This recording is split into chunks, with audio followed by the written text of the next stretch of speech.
Women Crushing It Wednesday. And per usual, I have got a fantabulous guest in the studio, Ebony White, founder, creator of J. LaRue Cosmetics. Welcome. Thank you. And your face is big. Mine, I was trying to get it up to the T today, but it wasn't my best work. I tried. Yeah. So, Ebony, your history, or kind of like how you came into fruition with this, was you were already kind of working in the beauty industry and you were a hairstylist. Yes. That's correct. Yes. How long were you actually doing hair? Well, before I moved to Houston, I was doing hair kind of like outside of work. Mm-hmm. And then moved here, and then I had a salon, so we had a retail area in the front where I would put, small cosmetics. But initially, it was just like me actually like making certain skincare for my son, and it just evolved into like different beauty products. Okay. And so that was while you were an actual hairstylist, you started branching out at that time? That was like before, I was even doing any hair, anything like that. Like he suffered bad with eczema. Oh, so I would like make the body butters and different soaps and stuff for him. And then like started to like, I'm going to make a lipstick for myself, or I'm going to try this. And it just kind of like, evolved from there. Yeah. So is that something you were always just kind of like into crafts and stuff like that when you were a little girl? Yeah, but it was just kind of like for personal use, and like you give it to friends and family, and then kind of encourage like you really should try to like put this on the market, and I didn't. And then I just tried it and it worked. So you're the queen of resourceful, basically. If there's a need, you're gonna fill it. I will try. Okay. And so is that then what kind of just like brought you into doing hair? Because there was a demand, you needed to do your own hair, you had friends around that needed their hair done, or no? Honestly, doing hair came from like just being in college and like, okay, I'm tired of like ramen noodles. So I'm gonna do hair in my dorm room and charge like $5, and then graduated college. You the roommate I never had. Okay. Graduated college, went on to work in accounting actually, and would just like still keep a few clients on the weekend. Okay. And so now here, fast forward present day, you are the founder of J. LaRue Cosmetics. So how did you transition from making lotions, creams, body butters, then becoming a hairstylist, into actually making not foundations, it's more so like eyeshadows and things of that, like what brought you into that? Just like I tried to do eyeshadow, a typical, traditional eyeshadow, which is like a pressed eyeshadow, and couldn't figure out like how to get it and shipped without it breaking. And then when you add certain ingredients to it to make it ship well, you don't have the same color payout. So I was like, okay, I don't want to add any talc. I don't want to add any kind of binding agent. So what if I just, use just the raw color? And I sent it to a few beauty influencers, and some that I didn't even expect to respond because they had a huge following, and they were like, this is really good, and they did a few looks using the samples. I was like, here, try this, give me some feedback, and one of those looks went viral, and then another look went viral. So then it went to like kind of somewhat growing faster than I expected it to. But, that's kind of where it started. And the makeup is very vibrant. We'll definitely say that just in all of the videos and the posts that it is that I see that you post on Instagram. And, of course, we'll get into more of that coming up next year. So make sure to keep those radios locked in here to the All New Vibe. It's Houston's Culture, powered by KTSU 90.9. Michele McKnight here on the All New Vibe. It's Houston's Culture, powered by KTSU 90.9. Women Crushing It Wednesday. And we always have a woman of influence in the building every Wednesday between 8 and 10 o'clock. Someone who you can actually nominate if you would like to up at vibehouston.com. And we have Ebony White, founder of J. LaRue Cosmetics. And you were nominated to be a part of the show by one of our former guests that we had on here as well, Kelly, who is the owner and operator of Blueprints for Business. So we're glad that she nominated you. We're glad that you could join us here on the show. And you've just been talking about like your journey through basically doing any and all, whatever it is that has a demand. If it's something where, you had to provide something for your child. And I'm assuming maybe you kind of got into, wanting to work with the body creams and stuff like that to provide more natural elements. Is that kind of something that you like to work within too, just so stuff isn't really, so many chemicals and stuff like that's involved in it? Like I'm super big on ingredients. Like I want like I don't want to be, just putting out products and I don't know what the long-term effect is. So I try to keep it as close to natural, ingredients as possible. And with J. LaRue Cosmetics, again, the colors, they're always super vibrant. I love it because I love anything that's sparkly, even if though it's something I wouldn't wear necessarily just every single day of the week. I mean, it's gorgeous. Like, it's something that I don't know, it's almost like one of those things when you see it, you can't turn away from it. It's almost like you want to reach out and touch it. Almost like a child, they see certain things and they just have to reach out and grab it. As much as you say, I'm going to whoop that behind or something, like if you do this, or if you go and you hide in between the racks or whatever, and the clothing stores, like you still want to do that. And so, I know you have a lot of people that have tapped into your products. You have a lot of makeup artists that use your products. And so who are some of the people that you've worked with so far or even supplied product to? A lot of makeup artists. Initially, I would say like before, there was any following, the first, I guess, well-known or, bigger makeup artist, his name is Style Channel. And he was the makeup artist that kind of went viral for doing the before and after transition on Duchess on Black Ink. And then another one is like a well-known bridal makeup artist, and her IG is MUATT. And sent them products literally looking at their work and their following, thinking they're not even going to look at it. And they were like very, hands-on with me, like, hey, this is what a makeup artist is looking for. This product is great. Change your label, because when we're picking up certain things and we have makeup on our hand, this is something I've been looking for in the market. Can you make it? So, when no one else was like, I'm not even paying attention to her, I don't know who she is, like -2 followers, they were still like very like, I love the product itself and didn't care about like if it was a big brand at the time. So I always try to like definitely say like initially starting out with those two. Now it's a lot of makeup artists that use the products for whatever reason. Like I think I have a huge makeup artist base in Brooklyn, New York, New Jersey area. Really? Okay. And I think a lot of that comes from like some of the bigger makeup artists that promote the product. They live there. So I've seen Lil' Kim with your product on as well. So is that one of the makeup artists that was out there that was beating on her? She did. I'm not sure. I can't remember if she was in New York or New Jersey when she did her makeup.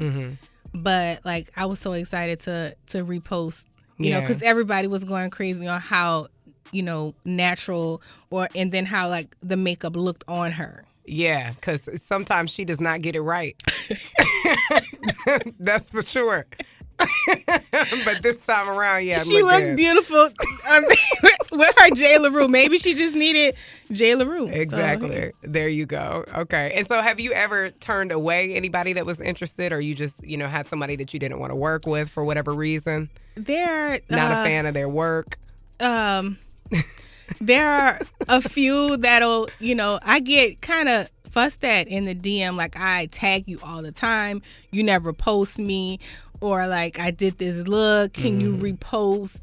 And for the most part, I try to like give constructive criticism, like maybe, look at your lighting or, stuff like that. Or like maybe you need something where you're holding the camera and it's not as shaky. Or I'll even say like, just look at some of the posts that I post and try to like pattern your looks. So it's a nice passive. Yeah. Way of responding to them. Oh, okay. I got you. All right. And you, of course, have been in several conversations, one most recently, just kind of talking about what you should look for as well as, price points and what people really should be looking at a price point and looking at something reasonable with a makeup artist. And you got into a confrontation on social media here recently, but of course we'll tap into that coming up next here. Keep those radios locked in here to the All New Vibe. It's Houston's Culture, Women Crushing It Wednesday here, powered by KTSU 90.9. It's the All New Vibe, Houston's Culture, Evolution of KTSU 90.9. Michele McKnight here on this Women Crushing It Wednesday. Ebony White in the building, founder of J. LaRue Cosmetics. And An interesting debate, and I think this is always an ongoing debate, but it's something that kind of went viral recently on your Instagram feed, is what is a reasonable price point for a moi, who is a makeup artist? And so for me, I haven't really just gotten my makeup done professionally, but maybe just a handful of times, and it might have been someone who is my hairstylist. So I know I've never really just actually contracted out just a makeup artist to just do my makeup and only that. However, I am a firm believer in paying people, for the craft that it is. And if they are, good at what it is that they do, obviously you're booking them for a certain reason. You should be paying whatever their price is, just like you getting your hair done, just like you getting your nails done. Different people offering different services at different levels, have different pricing. And so there's a post that you put up on your J. LaRue Cosmetics Instagram not too long ago. And it basically was a screenshot from the Shade Room. And it was of Queen Vaughn at Asian the Brat that says if you charge over $150 to do a face of makeup, you can go to hell, respectively. So you posted this, and then the caption that you had underneath, we're going to do the PG-13 version of this. What are your thoughts? I personally think if you invest time and money in your craft, your price should reflect that. Don't lower your price. Stand firm in that sugar honey iced tea.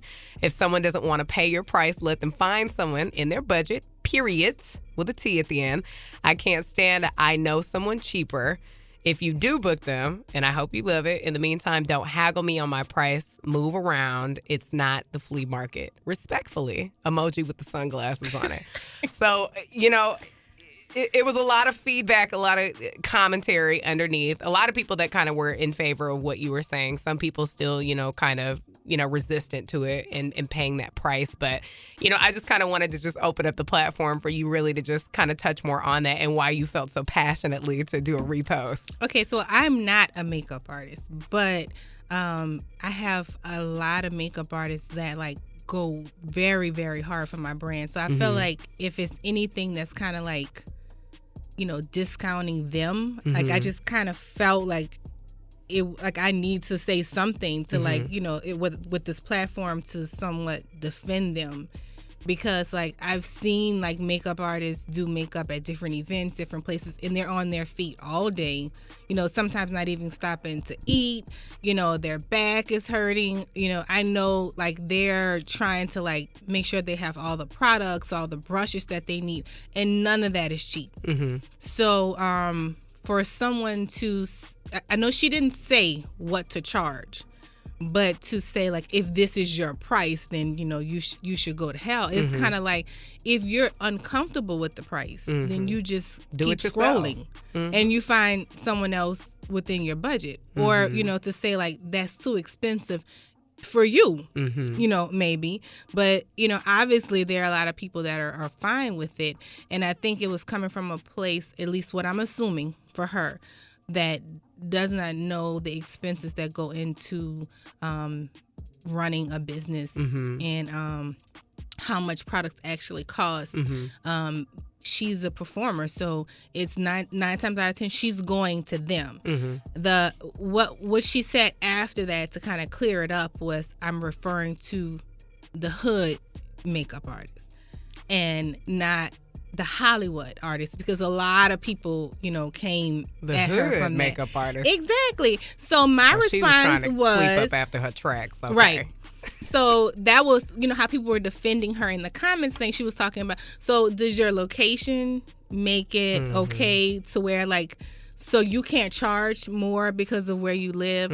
So if she's a performer and she has a concert and she presents to the promoter, and they said, well, we're not paying you this because you're a hood artist, is she supposed to discount her rate because they look at her as a hood artist? It was kind of an ignorant comment. Yeah, no, it was very ignorant, and she could have just not said anything. Or for people to say oh, that's just how she talks. Well, you can talk however you want to talk, and you could be aggressive, but then expect an aggressive response from people.